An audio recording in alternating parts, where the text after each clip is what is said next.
If you do not get this stamp, this exit stamp, you risk the chance of getting your residency revoked. Hey everybody, welcome to my channel. My name is Sean. Hey guys, welcome to my channel. My name is Sean, and in today's video, I'm going to be explaining the process for getting your temporary or permanent residency visa in Mexico. Now, I did do, I guess this would be like a part 2. I did do a part 1 explaining the process. Here in the US, I went to the Las Vegas Mexican Consulate to complete part 1 of the process. And then you have to go to Mexico to finish up the process or complete part 2 of the process. So I'm gonna go over part 2 in this video. I will add a card somewhere up above, as well as link my previous video in the description box below. That way, if you want to check that out, that'll give you more information about the first steps, the requirements, things like that. So I'm gonna go over a few things as far as talk a little bit about the initial process at the Las Vegas Mexican Consulate, as well as then I'm going to go over the process once I arrived in Mexico, the process at the airport, the process at the I&M office, how to correctly leave Mexico so you don't get your visa revoked, as well as give you some resources and references as far as learning Spanish, because I am currently going through my language learning journey. So I'm going to be looking down. I have my notes here, and we'll just jump right into it. So the first thing is you want to start the process at a consulate outside of Mexico. Now, you could go to any other country, but I'm going to be speaking on the US because that's where I'm from. So I went to the Las Vegas Mexican Consulate here.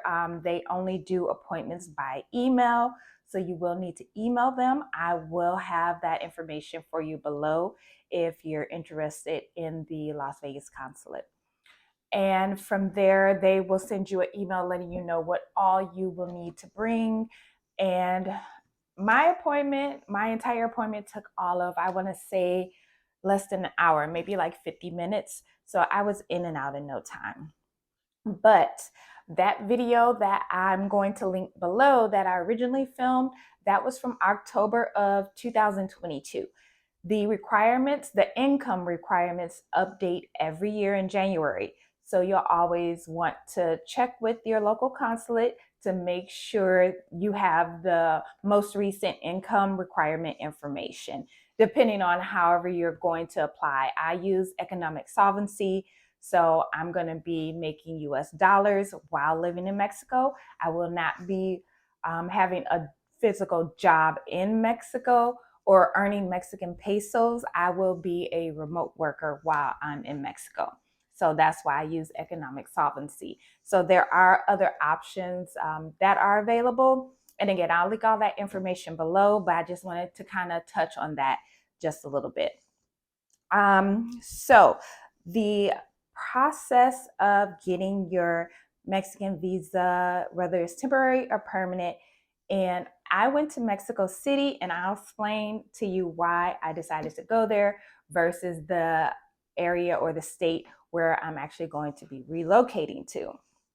So let's first just talk about the airport. I flew into the airport in Mexico City, and once you get to, there's going to be 2 lines. There's going to be one for, of course, residents and one for foreigners. If you don't yet have your visa or your temporary residency, you will want to get into the foreigners line.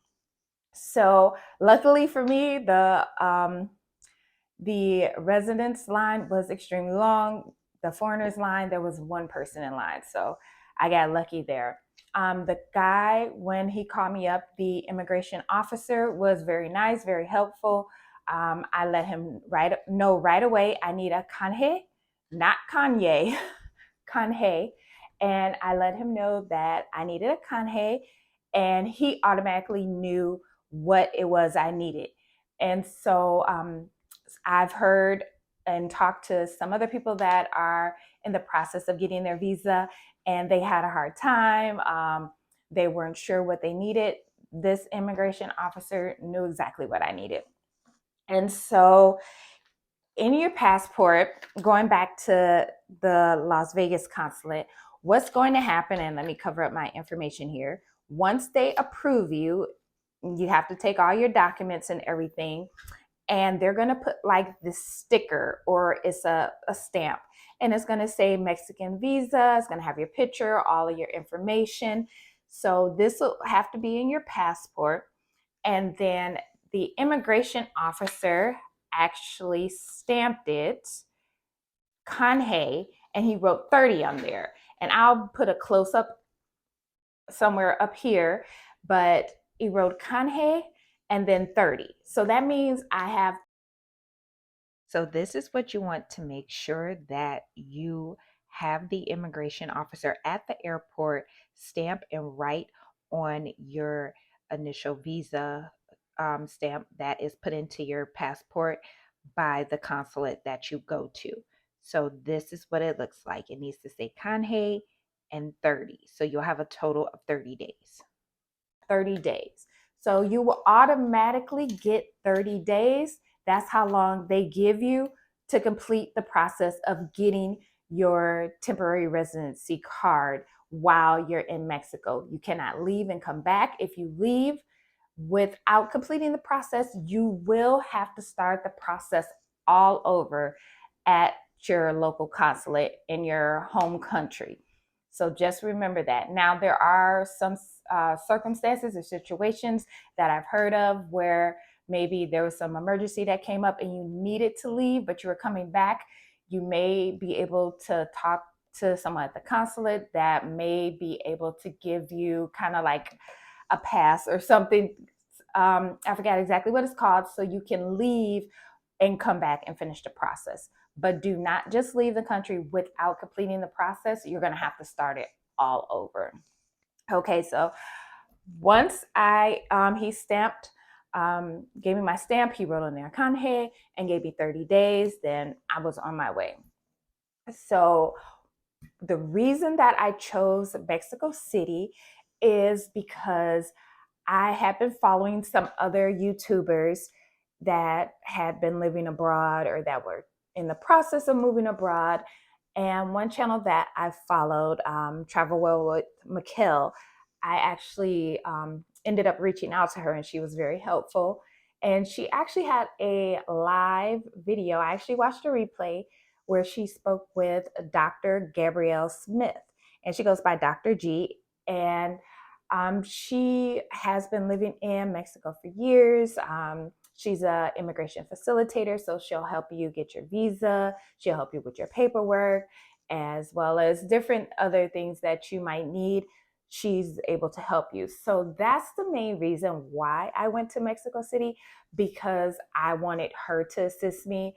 I've seen Dr. G in a few other videos as well. And another reason is that in Mexico City, I know you can get your cards same day. I mean, things do happen, but the other areas that we were looking and going to, like Merida, and there's been talk in the expat groups of where, like maybe their printer is down or they ran out of cards, so people have to come back, days later or a week later.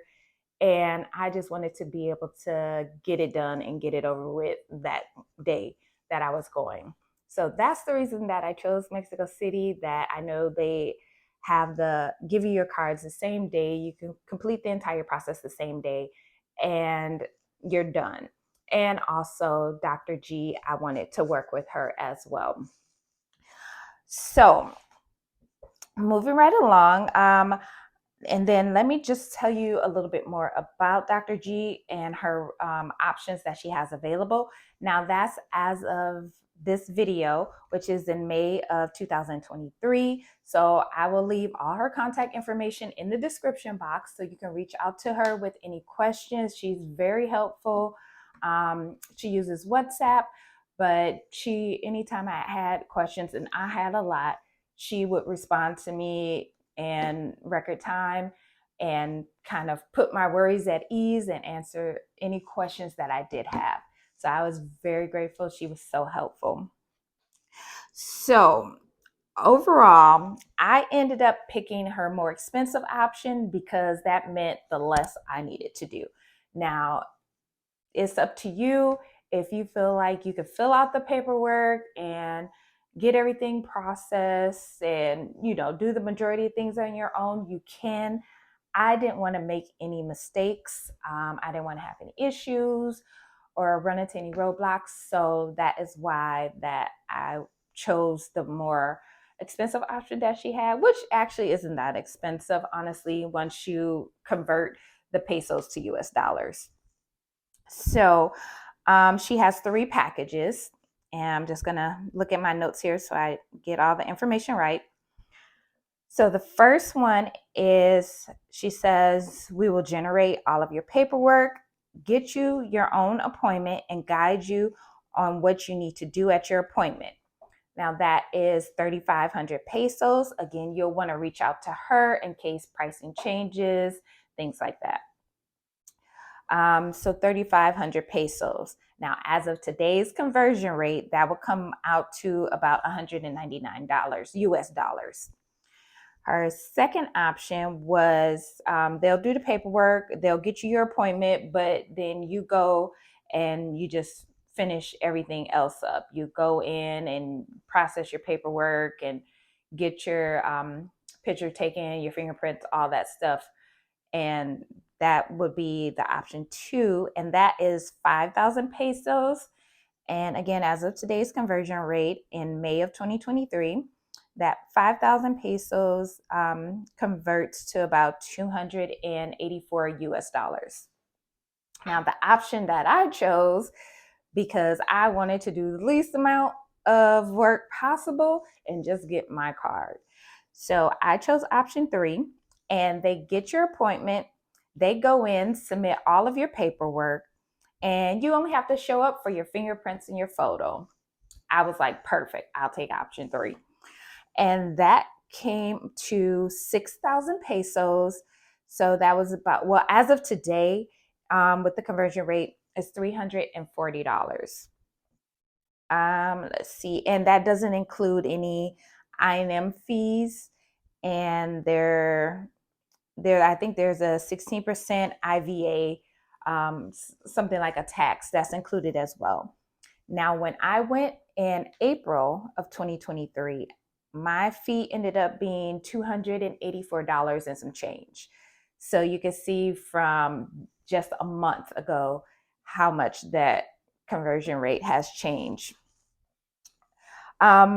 So overall, I ended up paying the 284 for the I&M fee, and then, oh, you know what? No, I got confused. So the 6,000 pesos, that's the $340 that I paid her for that particular option. The $284 was what I ended up paying at the I&M office. And I want to say, I believe as of today, it was like 5,008 pesos, which converted to about that $280-ish range.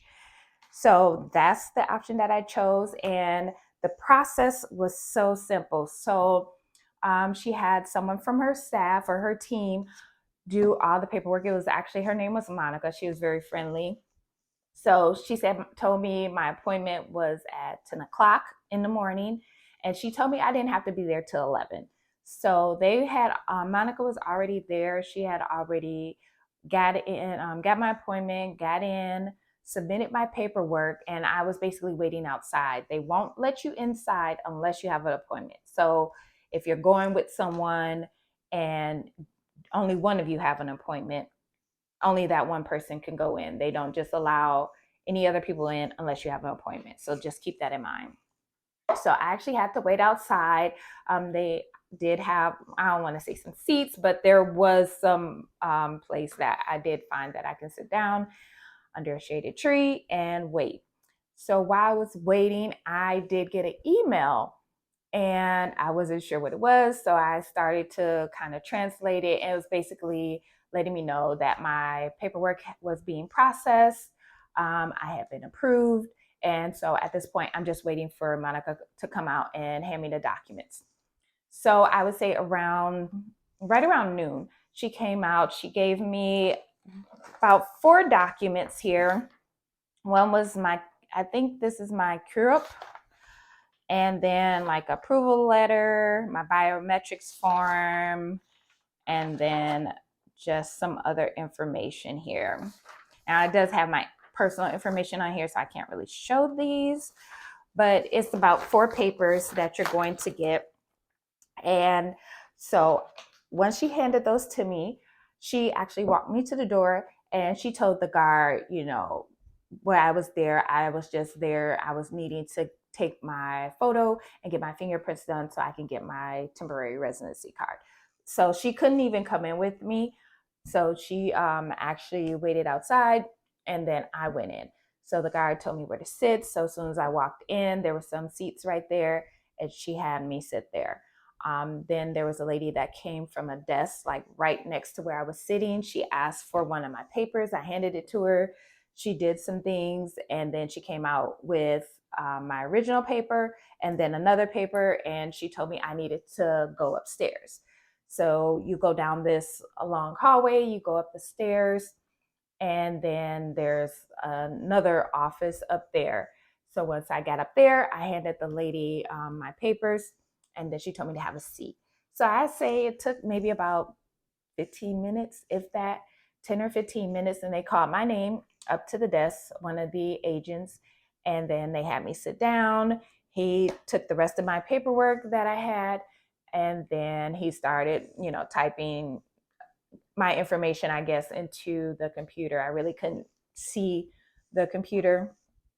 So then from there, he actually had me do my fingerprints. So you do all your fingerprints, your 4, and then they have you do both of your thumbs.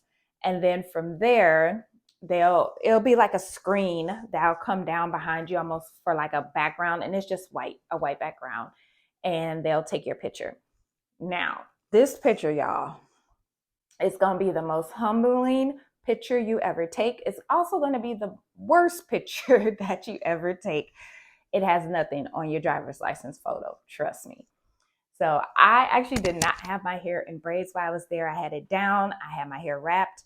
And he was like, you need to pull your hair back. They just want your face. They want your ears. They want your neck. They don't care about your hairstyle. I had to pull my hair back. There was a lady that was next to me working with the agent on her visa, and he told her the same thing. So that's just their process. So I had to pull my hair back, and then he took the picture and was done. Once he took the picture, he told me, okay, just go have a seat. Of course, everything was spoken in Spanish. So he told me to basically go have a seat, and they would call me once my card was ready. So I probably waited all of 5 minutes. He called my name. He handed me my card and told me to have a good day. And that was the process. It took all of 30 minutes. I went in about noon.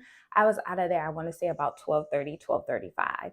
And then I had text Dr. G with a picture of me holding my card, letting her know like, hey, I got it. And I thanked her for all her help. And that was the process. Like I say, she does have different options. So if you want to do your own paperwork, or if you want them to help you do your paperwork and get your appointment, there's different options, and you can reach out to her and, see what fits you best, how she could help you best, and which of her options will work for you. So again, I'll leave her information in the description box below so you can reach out to her with any questions that you might have. Okay, so next, let's talk about how to correctly leave Mexico once you are a temporary resident without getting your card revoked. And let me just say this, if you don't remember anything else in this video, remember this. This is a very important step, and if you skip this step, you risk losing your temporary visa. So just remember that. So let me see, I can show this much. When I say that picture is horrible, y'all, the picture is horrible. But this is the residency card. And another thing I forgot to add is once you have your card, it is good for 1 year. So my card actually expires April 16th of 2024. So I have to go back to renew my card. So after you have it for 1 year, when you go up for renewal, which you can start that process 30 days before your card is set to expire, then you will have the option to renew it for 1, 2, or 3 years. I already know that I'm going to do the 3 years once that time comes. And then after you've had your card for a total of 4 years, so once you've been a temporary resident for a total of 4 years, so your card is good for 1 year, then you can renew it for another 3 years for a total of 4 years. Then you can convert or basically switch your card to a permanent residency card once you hit that 4 year mark. So when you go in to renew it, then you can switch from a temporary resident card to a permanent resident card. So just remember that. So to leave Mexico correctly so you don't get revoked, first thing you'll need to do is stop by the I&M desk. Now, when you're in the airport, and this is Mexico City Terminal 1. So when you're in the airport, there's going to actually be an office before you go through security. You don't want to go there. That's not the office. They're going to send you upstairs because I went there. So I went in there, let them know like I needed to get an exit stamp. And she let me know, oh no, we don't do it here. You're going to have to do it upstairs. So you're going to go through security. Once you go through security, and then there's going to be all the gates that you're going to walk past. You're pretty much going to go all the way down to the end, and it's going to be near gates 26, 27, 28. It's almost like a little cul-de-sac. It's like 26, 27, 28.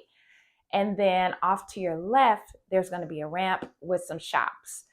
That's where you want to go. You want to go up that ramp. You're going to see a bunch of stores, and there's actually going to be a Starbucks on your left-hand side as you're walking. And then off to your right, almost like on an angle, you're going to see it's going to be this little bitty desk, and it's just going to say I&M. And I'll insert a clip of what it looks like somewhere up here for you guys. I wouldn't have found that. And I actually, as I was walking towards the gate, I actually had to stop at the information desk, and they told me where it was because it's like all the way back, like hidden almost. So once you go to that desk, you're going to just hand the immigration officer your passport, your residency card, and they're actually going to stamp your passport, and then they're going to write on it. So in my case, since I'm a temporary resident, she stamped it, and then she wrote on there RT. I'm a temporary resident. If you're a permanent resident, it's going to say RP. And I'll put a close-up of this as well. Now this here is the exit stamp.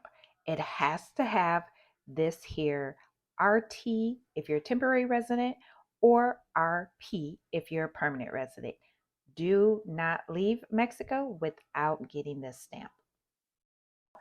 That needs to be here. If you do not get this stamp, this exit stamp, you risk the chance of getting your residency revoked, and you'll have to start the process all over again. So if you're rushing, if your flight is about to take off, whatever, you can't skip this step.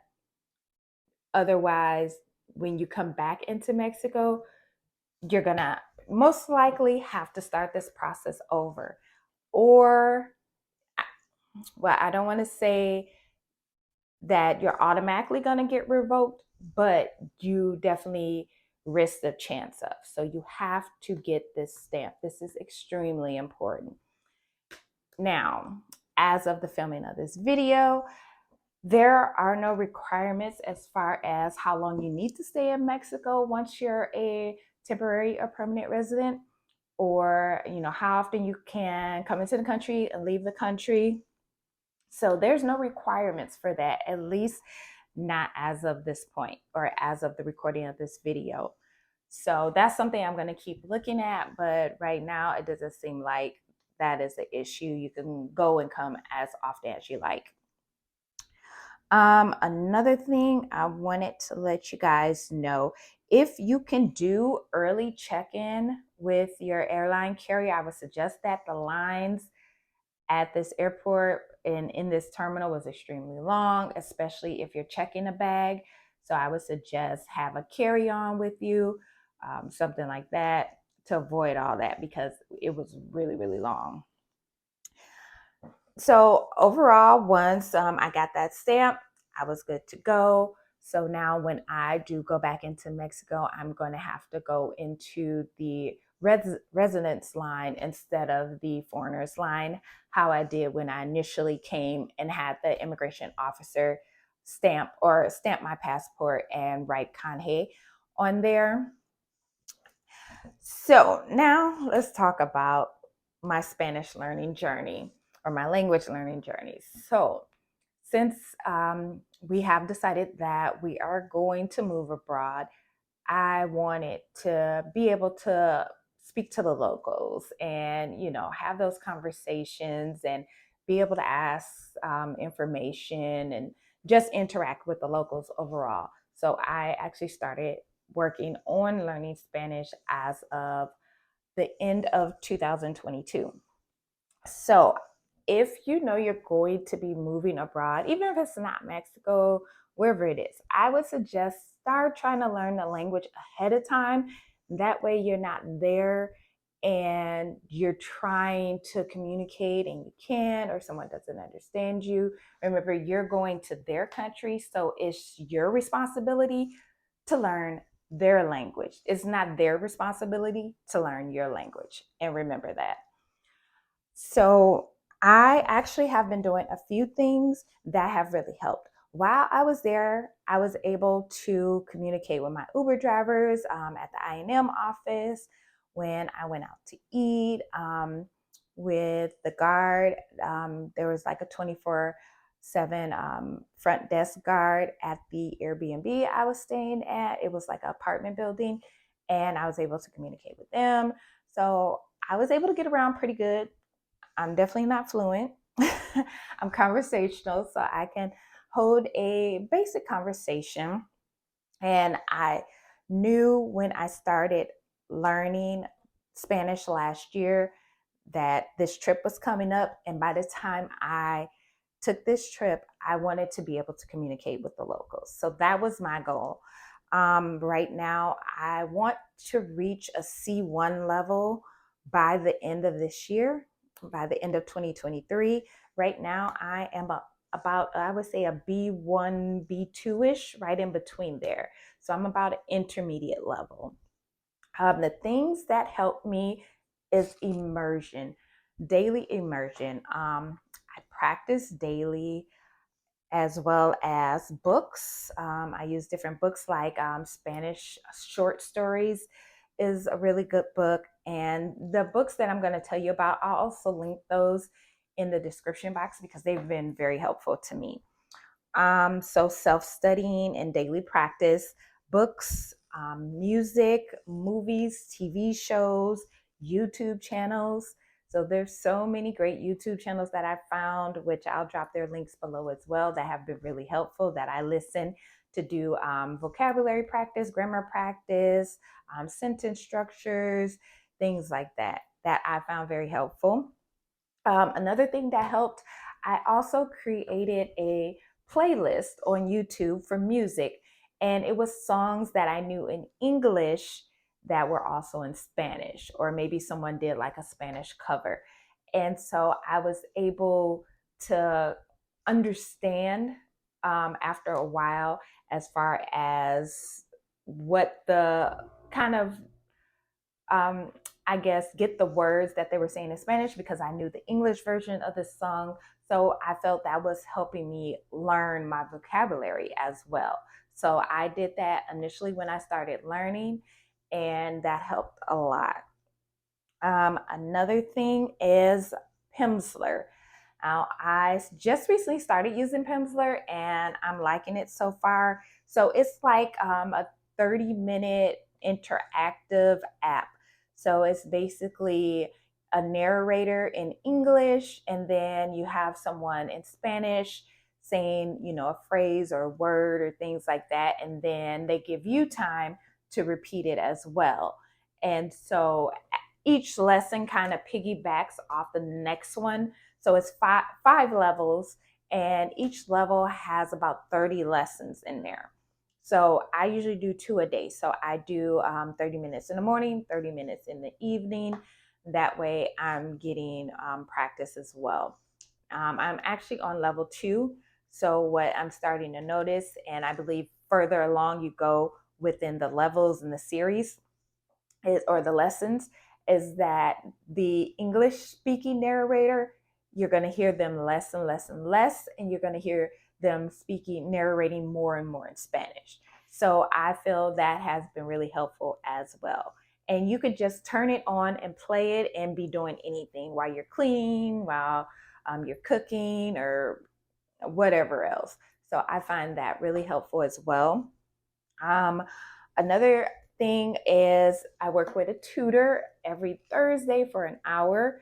Alejandra, she is amazing. So I actually found her through Preply, which is an app I downloaded, and you can find tutors from all over the world. Now, for me, because I'm moving to Mexico, I wanted to learn Mexican Spanish.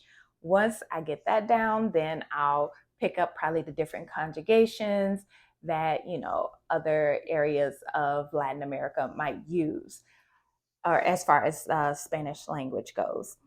And so Alejandra is really good. What I really love about her is my tutor is that even though we're through the app, she shares, we have a Google Doc that we share and we work off of that. And every class, we just kind of add up pages to it.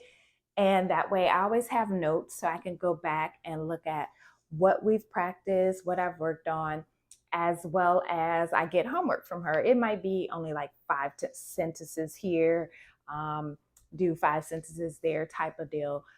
But I find it very helpful because I'm hands-on. I don't learn by just watching. I need to be interactive as well. So I found that really helps. And she's typing in the doc, and then she might ask me some questions and I'm typing back.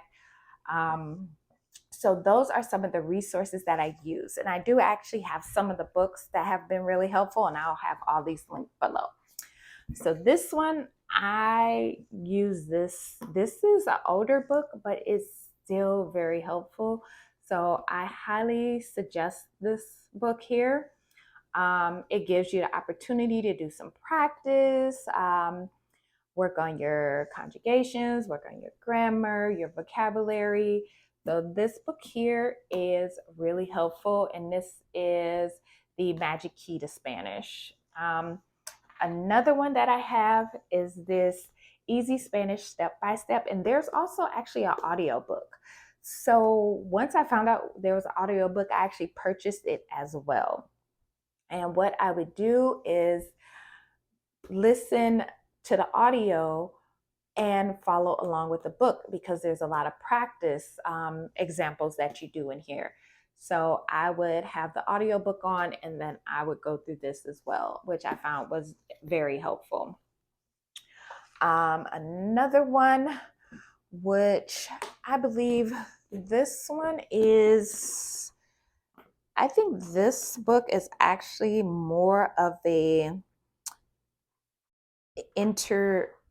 low intermediate level book, but it is very helpful. Spanish vocabulary. So if you're a beginner, I really wouldn't suggest this. Once you get a little bit familiar with the language, then I would try this book, but it's very helpful.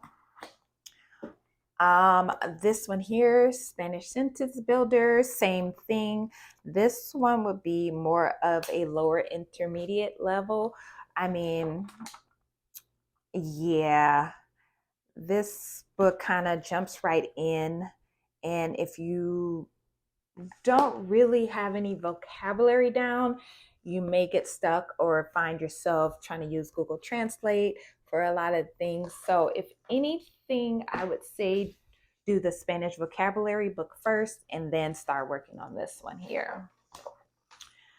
And the last one is the Spanish verb tense. Y'all, this book has been really, really helpful. Really working as well as working with my tutor, learning the verb tenses, learning how to conjugate. This has been a game changer for me, very, very helpful. So I highly suggest this book. You do a lot of exercises in here, very helpful, and you will definitely learn a lot from that. So overall, self-study, Pimsleur, or some type of maybe there's like Spanish Dict, DICT, which is a very good app that you can download and use. I believe they have like a monthly or yearly subscription. I just paid for the yearly subscription and I use it every day. So that is helpful just kind of do practice. Um, Preply, which is the app that I downloaded where I found my tutor, and I've been working with her to this day. I did try Baselang. It wasn't for me. For one, their classes, you're paying about $9 for a class, and then you might not always get the same tutor. You can try to work with the same tutor, but a lot of times you're getting different tutors or different teachers. And I wanted to work with the same person because I wanted someone to know my progress and help me further along. I didn't want to feel like I'm starting over with a new person each time and having to kind of give my story, have them test me so they know where I'm at, and then kind of go from there. So I really didn't like Baselang. To each his own. You know, it may work for some, it just didn't work for me. Daily immersion, daily practice. My husband probably knows all of 5 phrases, and I may just practice by saying sentences to him. His usual comeback is gracias, but you know, hey, I'm still practicing. When I go out to certain restaurants, I try to order the food, especially if it's a Mexican restaurant. I will ask the server, do you mind if I practice my Spanish and order my food? And I've never got any pushback. So that's been very helpful for me to get actual real world practice outside of just working with my tutor.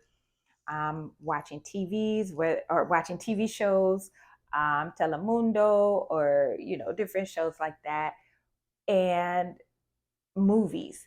I at first started off, I would put the movie in Spanish and then have English subtitles, or you could do vice versa. And then I actually started taking off the subtitles and just watching the movie in Spanish or the TV show in Spanish. I like to do series, which I find is really helpful.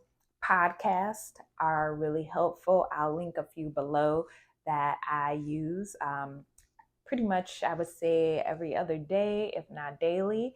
There's one, they also have a YouTube channel too, called How to Spanish Podcasts, and they're great. It's a guy and a lady, and they're really good.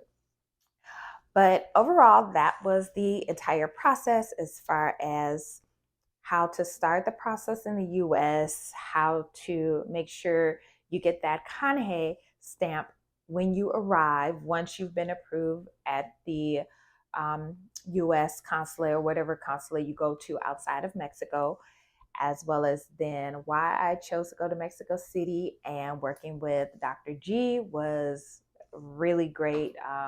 She made the entire process super easy. So I highly recommend her. And then how to correctly leave Mexico so you do not get your residency revoked. You don't want that to happen. And then Spanish, learning the language. You want to kind of get ahead of that before you make that move. I mean, of course, immersion, being able to interact locally or interact with the locals is going to be the best practice. But if you can start ahead of time, I highly suggest that. So I hope this video was helpful. I've had quite a few people reach out to me by email or comment on videos on my different social media posts with questions. So if you have any additional questions, please just let me know in the comments below and I'll be happy to answer, or if I don't have the answer, direct you to where you can find that information. I will have all the links below for Dr. G, as well as the email for the Las Vegas consulate. The books that I have found have been really helpful, as well as the other sources of information as well. So I will see you all in the next video. The next trip I'll be taking to Mexico. My husband and I will actually be doing some scouting. So we're kind of going to blend in with the locals and, find the place that we feel we can call our home. We've narrowed it down to 3 places. So we're going to take trips to those places and make a final decision as to where we're going to, plan our routes and go from there. So I will make sure to document that entire journey. And if you guys have any questions, let me know. I'll check you all out in the next video. Bye.